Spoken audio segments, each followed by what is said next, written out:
A reporter for the online magazine Spiked believes that NATO wants to stay because it has no clear vision of what actually lies ahead for Libya.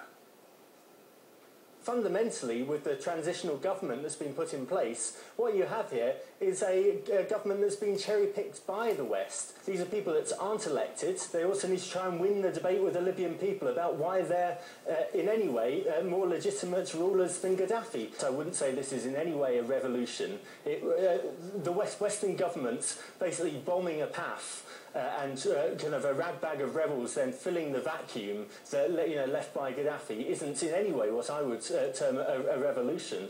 But I mean, I think more fundamentally than that, there's been no sense from NATO or from Western leaders what they were doing in the first place. And they've not at any point had a coherent sense of what the mission is. And there's a lot of talk, a lot of grandstanding over the last few days about this is a job well done, there was no mission creep. Well, to the extent there was no mission creep going on, it was only because they didn't have any idea of what they were trying to achieve in the first place. And it's no surprise that now Gaddafi's gone, they're still hanging around because, they're still unsure, they're still unclear. They want to get some brownie points from this, and have made some short-term political gains as a result of it. Meantime, Stephen Brown of Front Page magazine believes the fighting will go on, even if Colonel Gaddafi is ultimately captured. I think even if they do find Gaddafi, this is only the first stage of a multi-stage war in Libya.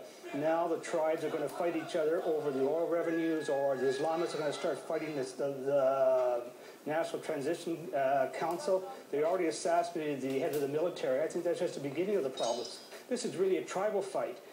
These tribes can be rented but not bought. Like, they think this can go back and forth, and who knows how long it'll go on. This is really a war about controlling Libyan oil supplies. They went to war against Gaddafi because they thought they were going to be cut out of future exploration deals and favored China and India, so he had to be replaced. Now, they'll tolerate the Transnational Council, NATO, as long as they can get the contracts that they wanted. They're worth billions and billions of dollars. But if the Transnational Council starts giving a problem, there will be more warfare to get rid of these people. Well, we spoke to British Labour MP Barry Gardiner, who opposed the Allied intervention in Libya. The full interview is available on our website, rt.com, but for now, here was a quick sneak peek.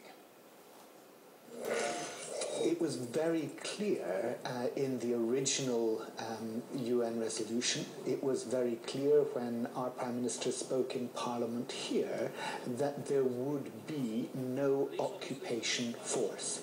One of the things that troubled me always was this ambivalence as to whether there should be troops on the ground. As the rebels were going into Tripoli, we heard, go left, go left, go left.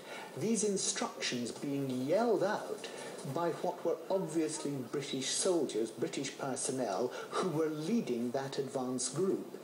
Now, that, I think, is where we've overstepped the line. Now, our